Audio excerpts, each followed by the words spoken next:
사람이 짐승과 크게 다를 수 있는 이유 중에 하나는 우리는 짐승과는 배우는 것이 다르다 하는 것입니다. 그래서 사람 중에서도 사람답지 못한 행동을 하는 사람을 가리켜서 짐승이라 그렇게 하면 최악의 비난이 됩니다. 못 배운 사람이라 비하하는 것 이상이 됩니다. 우리는 학습을 통해서 우리의 본성을 길들이고 삽니다. 본성을 드러내며 살아가면 짐승처럼 산다는 비난을 면하기가 어렵지요. 잘 길들여지면 질수록 여러 종류의 사람들에게 나는 더욱 쉽게 받아들여질 가능성이 커집니다. 길들여지지 않은 사람은 사랑받기도 어렵습니다.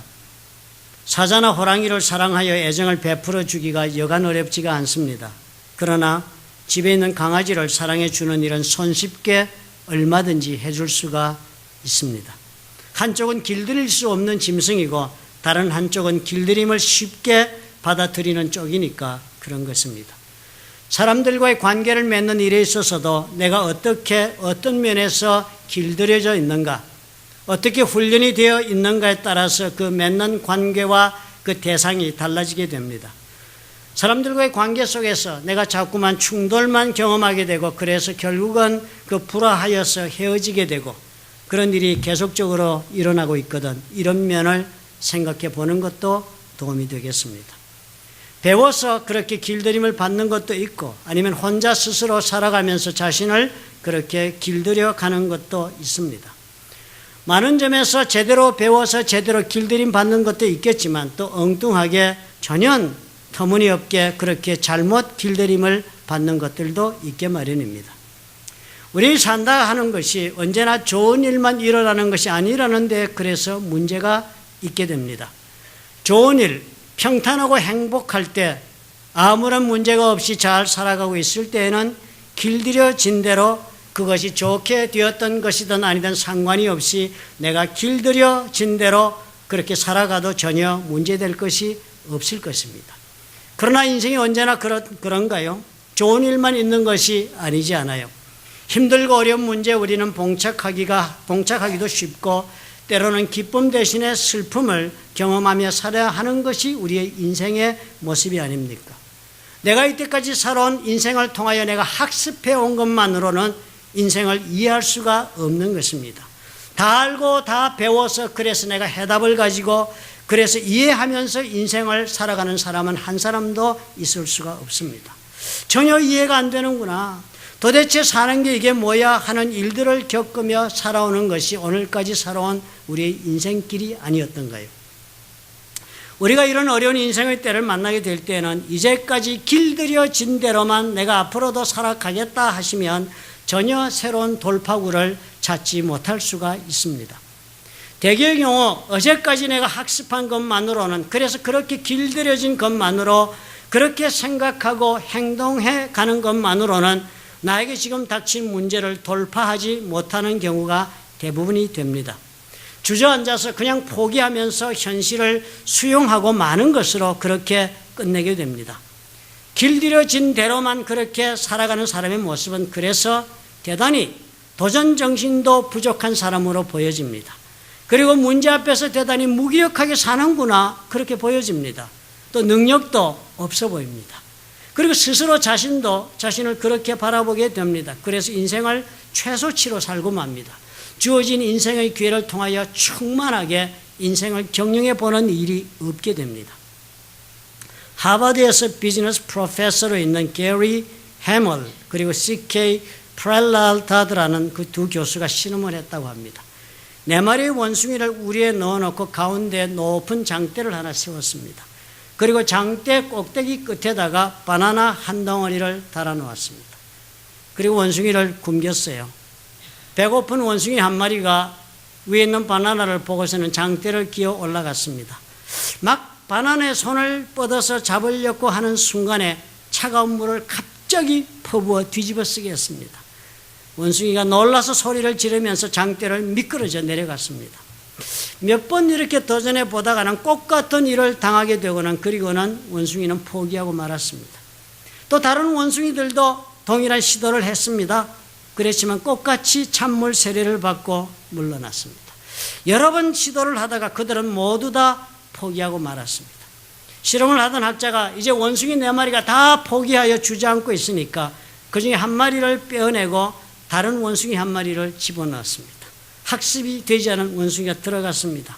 그래서 이 새로운 원숭이가 배가 고프니까 장대 위에 바나나를 보고 기어오르기 시작을 하자 나머지 3마리 원숭이가 이 새로 들어온 원숭이를 끌어잡아서 내려버리는 것입니다. 놀랍지 않아요? 여러 번 장대를 올라가려고 시도할 때마다 다른 원숭이들이 적극적으로 저지를 했습니다. 그러자 이 새로 들어온 원숭이는 한 번도 찬물 세례를 받지 않았는데도 장대를 오르는 것을 완전히 포기하고 같이 주저앉았습니다. 다른 3마리 원숭이들도 차례로 끄집어내고 차례로 다른 원숭이로 대체 넣었습니다. 그래서 새 원숭이가 와서 올라가려고 할 때마다 다른 원숭이들은 적극적으로 잡아 끌어내렸습니다. 이렇게 해서 나중에 그 방에는 한 번도 장대를 올라가다가 물세례를 받아본 적이 없는 원숭이들로 들어찼지만 어느 한 마리도 장대를 기어 올라가 보려고 하지도 않았답니다. 왜 자기들이 올라가서는 안 되는지도 모르는 원숭이들이 앉아가지고 그렇게 올라가지도 않고 배를 골고 있었다고 합니다. 학습에 길들여진 대로 이 원숭이들은 살았습니다. 배운 것을 그대로 믿고 길들여진 대로 행동한 것입니다. 내가 해본 확실한 경험, 내가 배운 확실한 것이 이렇게 해서 대단히 무서운 것이 될 수도 있습니다. 우리가 이렇게 살고 말 수도 있습니다. 잘 배워서 길들여진 이 원숭이들이 바나나를 머리 위에 두고도 굶고 살듯이 우리도 너무 잘 배우고 너무 잘 길들여져 있어서 인생의 문제를 맞아서 머리 위에 해답을 두고서도 주저앉아 포기하고 살 수도 있는 것입니다. 내 속의 학습으로 길들여져서 얻어진 그 판단으로 나의 오늘 사는 모습을 결정하는 것입니다. 우리는 길들여진 대로 살고 말 것입니다. 신앙생활도 여러분 이렇게 하고 말지요. 길들여진 대로 우리가 하나님 믿고 그리고 배운 대로 내가 학습한 대로 그렇게 생각하면서 그렇게 신앙생활을 하고 말 것입니다. 그래서 우리는 해야 할 것과 하지 않으면 좋을 것을 잘 분별해 가면서 삽니다. 그렇게 교회를 다닙니다. 그래서 우리가 배우고 길들여진 대로 내 행동을 결정하고 타인의 모습도 판단해 가면서 우리는 신앙의 길을 갑니다. 좋지요. 아무 문제가 없을 때는 그렇게 살아도 좋습니다.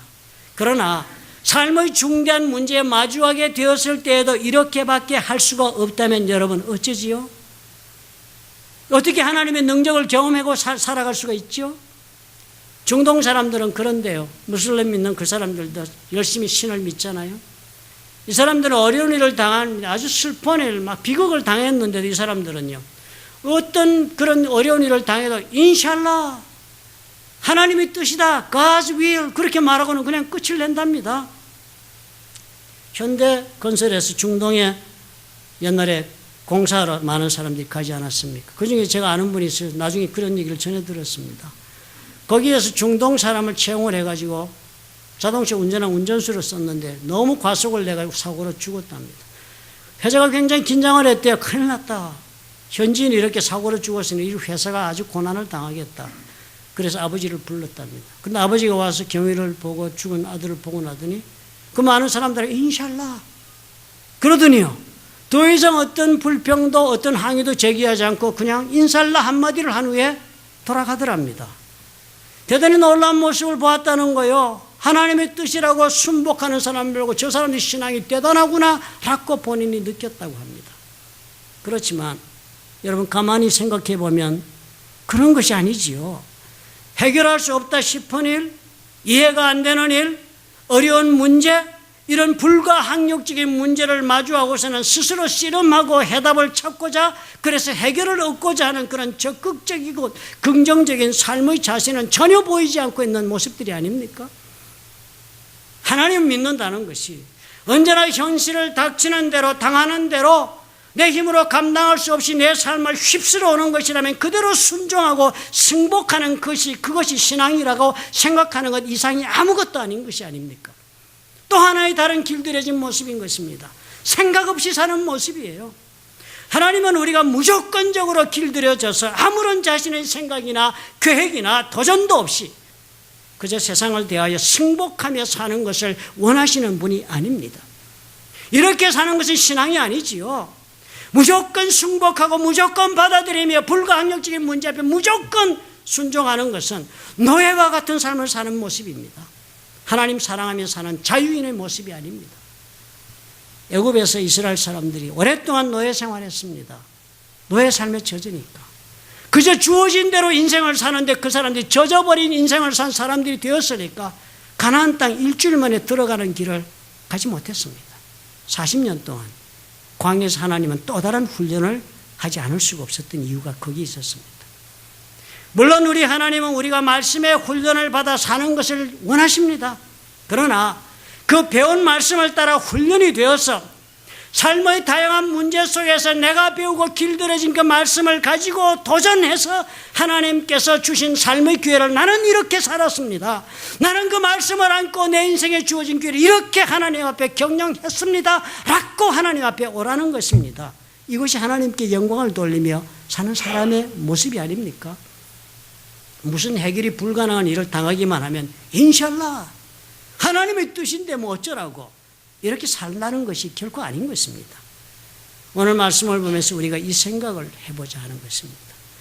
나만의 인생 문제를 누구나 다 당하면서 인생길 걸어가고 있지 않아요? 그리고 이 다가오는 내 삶의 문제를 나는 어떻게든지 간에 해결해가며 살아야만 그래야만 나도 행복할 수가 있는 것입니다. 행복하게 살아야지요.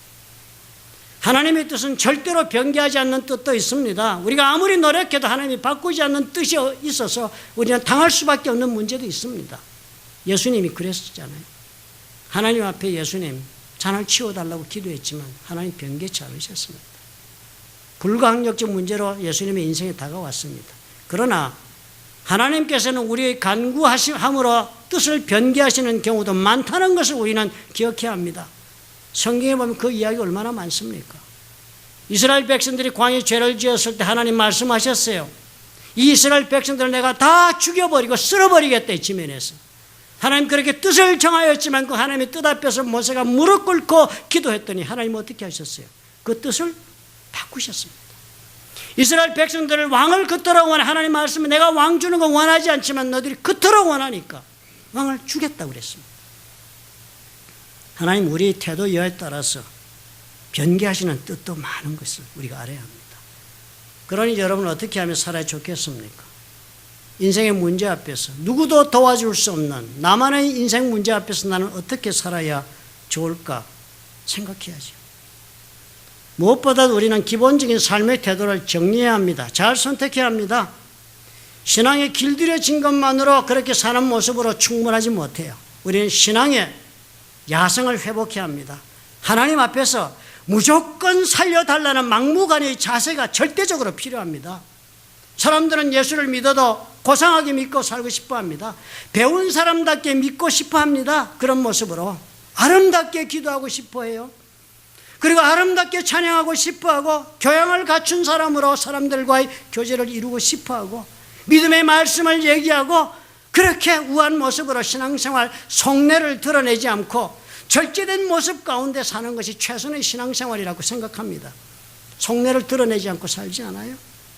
배운 사람답게 잘 훈련된 사람답게 그렇게 살고 싶어 합니다. 그런데 성경은 어떤 모습들을 우리에게 보여줍니까?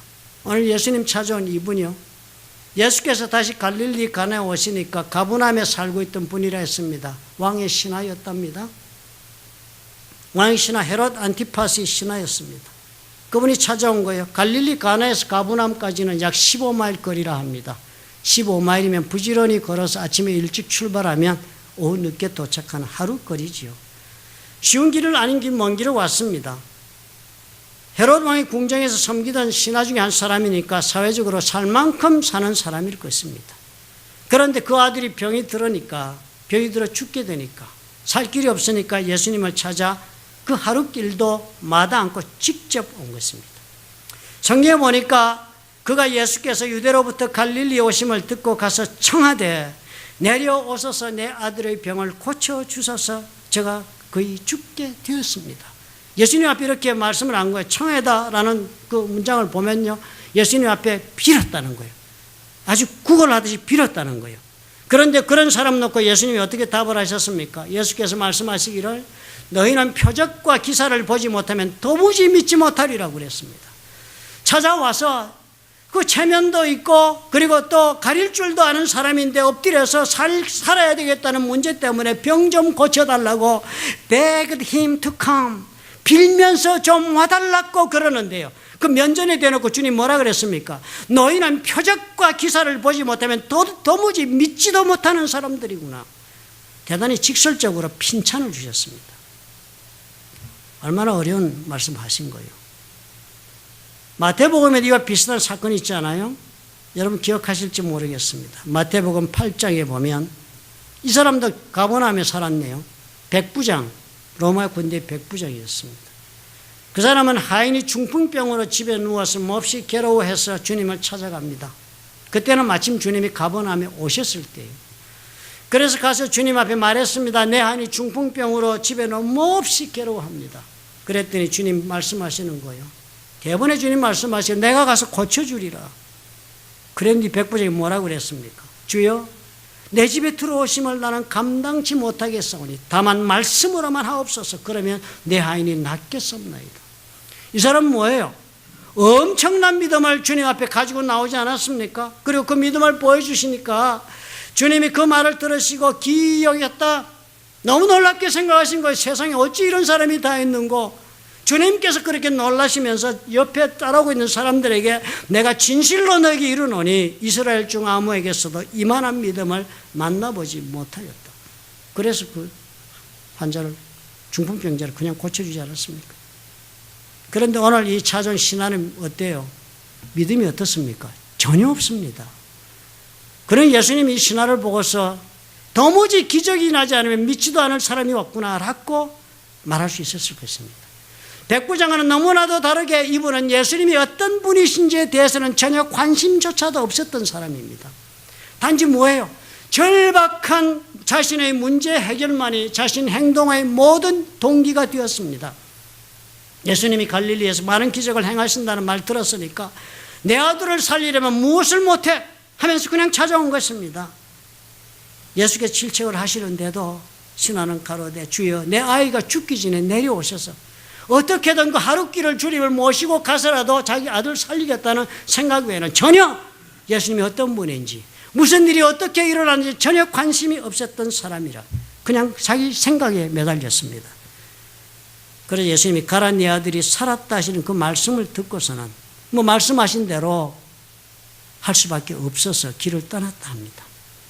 그 시간이 제 7시라고 하니까 오후 1시에 길 떠났으니까 그 사람이 급해서 집에 밤새 간 것도 아닐 것입니다. 가다가 자다가 다음날 가버나움에서 소식을 가지고 올라온 자신의 집에 종 둘을 만나서 그 소식을 듣고 알고서 성경이 보니까 그제서야 온전하게 믿게 되고 자신의 가족들도 믿게 되었다 그랬습니다.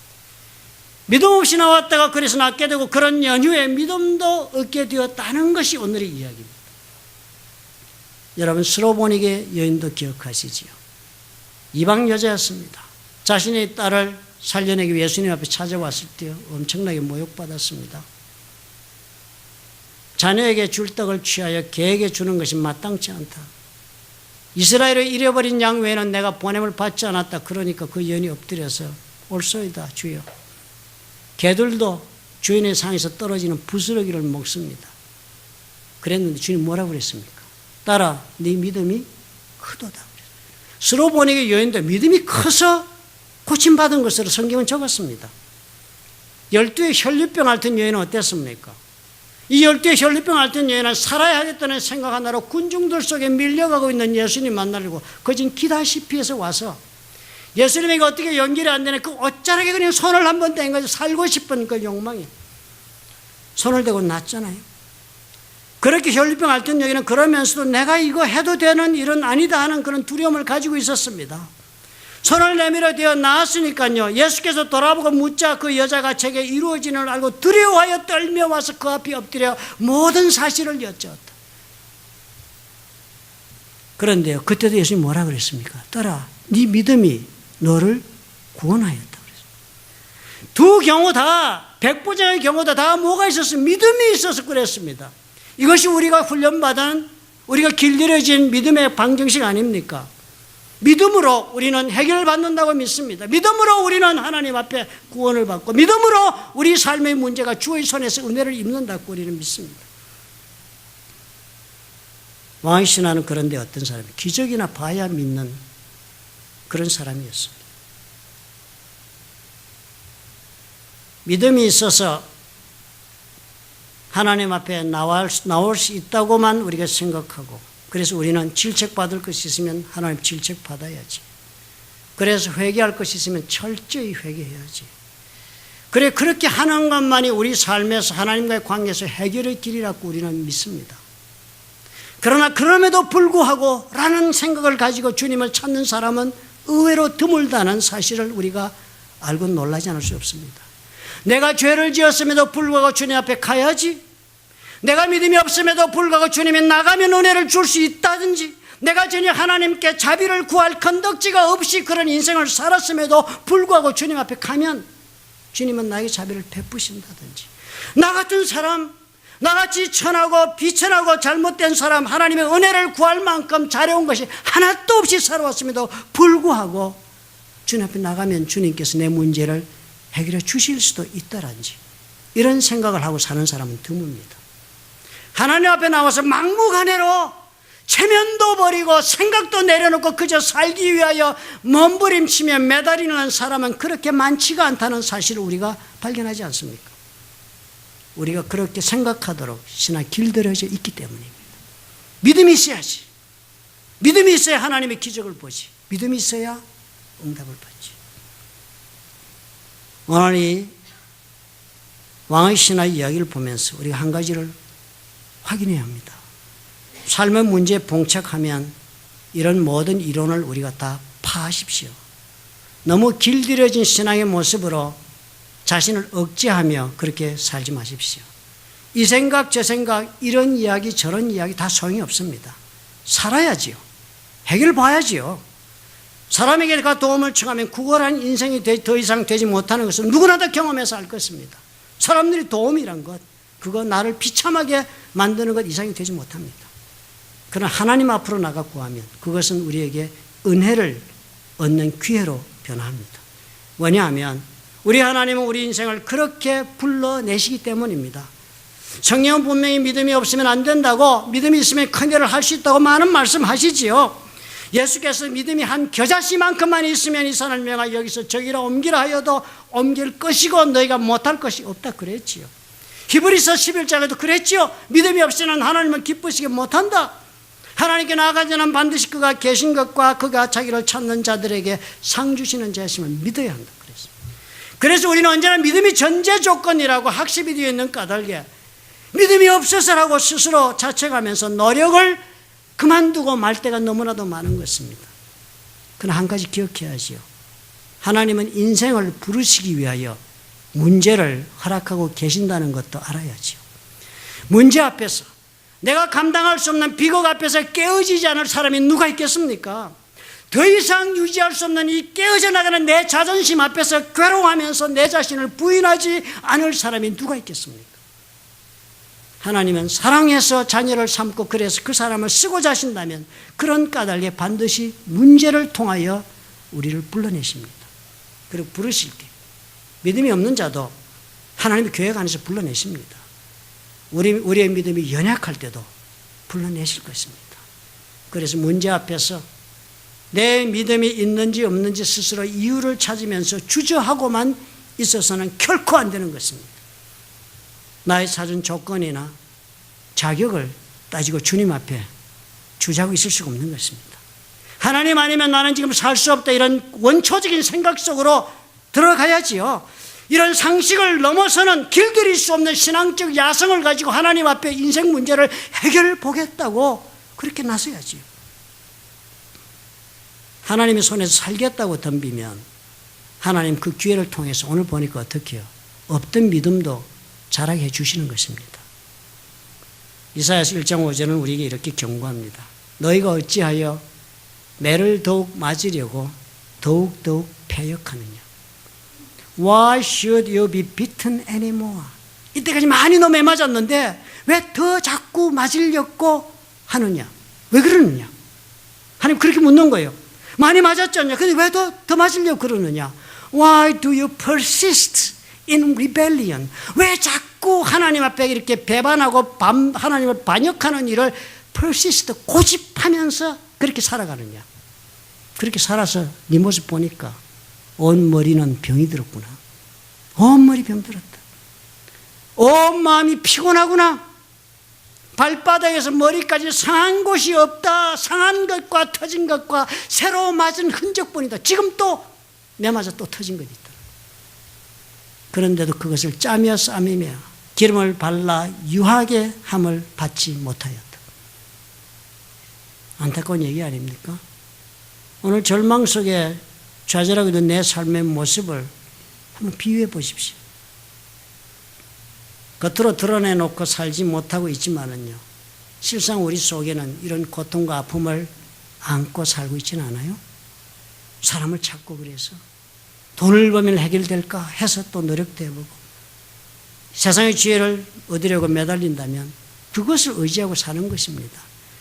절대 살 길이 없다고 생각을 하지 않아서 아직도 그런 것을 찾고 있는 것입니다.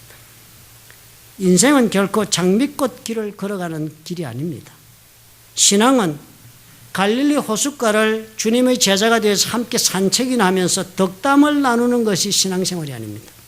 신앙은 문제에 직면하고 때로는 죽을지도 모른다는 고통을 맞으면서 그 고통 속에서 내 자신을 꺾는 것을 배워서 하나님을 만나는 데 신앙의 목적이 있습니다. 그렇다면 여러분, 믿음이 있든 없든 문제 앞에서 그 문제가 불가항력적인 문제면 문제일수록 더욱 하나님 앞에 내 몸을 던져야지요. 그래서 문제 해결을 찾아보겠다고 그렇게 도전을 해야지요. 그 다음은 하나님께서 하시도록 하십시오. 믿음은 그 다음 주께서 하실 문제로 주님 손에 남겨드려도 족하다고 오늘 성경이 알려줍니다. 이사야는 그렇게 말씀을 전했습니다. 여호와님 그런 분들에게 말씀하신대요. 오라, come now. 지금 오라는 거예요. 오라, come now. 우리가 서로 변론하자. Let us reason together. 지금 옳고 그런 것 한번 얘기 좀 해보자는 거예요. 네 잘 알고 있는 그 잘하는 네 지식과 네 그 잘 가지고 있는 그 능력과 네가 판단하는 이 모든 것 가지고 오늘 하나님하고 한번 얘기 좀 해보자. 네 깨어진 인생 놓고 한번 얘기 좀 해보자. 너희 죄가 주홍같이 붉을지라도 눈과 같이 희어질 것이다. 진홍같이 붉을지라도 양털같이 되리라. 이미 학습된 대로, 이미 내가 배운 대로, 길들여진 대로 하나님을 지레짐작하고 하나님 판단하고 사는 것은 하나님을 틀에 가두고 마는 것입니다. 내 생각 속에 하나님 가두어 놓는 일밖에 안 되는 것입니다. 하나님 믿음 없는 자에게도 하나님만의 해답을 가지고 계신 것을 우리가 알아야지요. 오늘 우리 주에 믿음이 있다 하면서도 살아계신 하나님을 전하고 있는 자가 부족한 것을 웬 까닭이겠습니까? 어느 나는 신앙 가운데 수십 년을 살아왔다 하면서도 간증할 만한 기적 하나도 인생을 살아오면서 겪은 것이 없다면 그 이유가 무엇이겠습니까? 우리의 기독교는 배워야 하는 종교예요. 말씀 배우는 엘리트 종교입니다. 공부해야 해요. 학습받아야 하고 길들임 받는 것이 우리에게 필요합니다. 그러나 그것이 우리 기독교의 목적이 아닙니다. 우리는 그렇게 배우고 길들임 받은 것 통해서 하나님을 만나는 것이 우리의 목적이에요. 우리 기독교는 체험을 목적하는 종교가 아닙니까? 하나님 만나고 경험해서 관계를 세워서 그 관계 속에 살아가는 것이 우리 신앙의 목적이 아닙니까?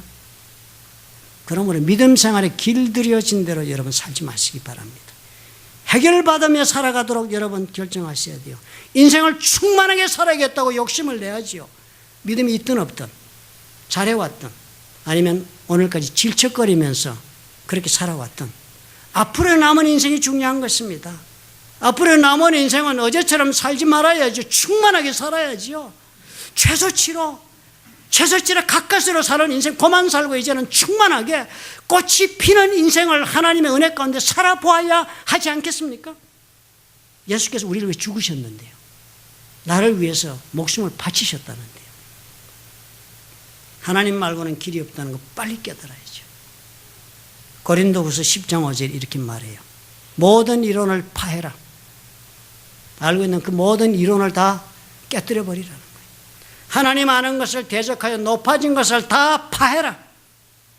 신앙생활하면 여러분 말씀 좀 배우고 나니까 다 하나님 판단이 우리가 먼저 판단하지 않아요? 그거 다 대적한 것입니다. 높아진 거에 내가 하나님보다 말씀 좀 배웠다고 기도 좀 했다고 그거 다 파해라. 모든 생각을 사로잡아라. 내 생각, 이 생각 저 생각 사로잡아서 그리스도께 복종하게 해라. 그래서 복종하게 해라. 사랑하는 성도 여러분, 겉으로 보기는 다 평안한 인생 사는 것, 문제없는 인생이 누가 있겠습니까? 오늘 여러분 자신의 그 문제 불가항력적이라 그냥 넘어가지 마시고 하나님 앞에 던져보시기 바랍니다. 주께 나의 모든 문제를 던지고 조건 없이 하나님 앞에 무릎을 꿇고 주여 해결해 달라고 한번 여러분 매달려 보시기 바랍니다. 베드로전서 5장 7절은 그래서 우리에게 이렇게 약속해요. 너희 모든 염려를 다 주께 맡겨버리라. Cast all your anxiety upon him. 이는 저가 너희를 도우심이라. Because he cares for you. 반드시 여러분 새로운 역사를 경험할 것입니다. 새로운 믿음도 주께서 자라게 해 주실 것입니다. 믿으시면 아멘 하시기 바랍니다. 믿으시는 줄 압니다. 기도하겠습니다.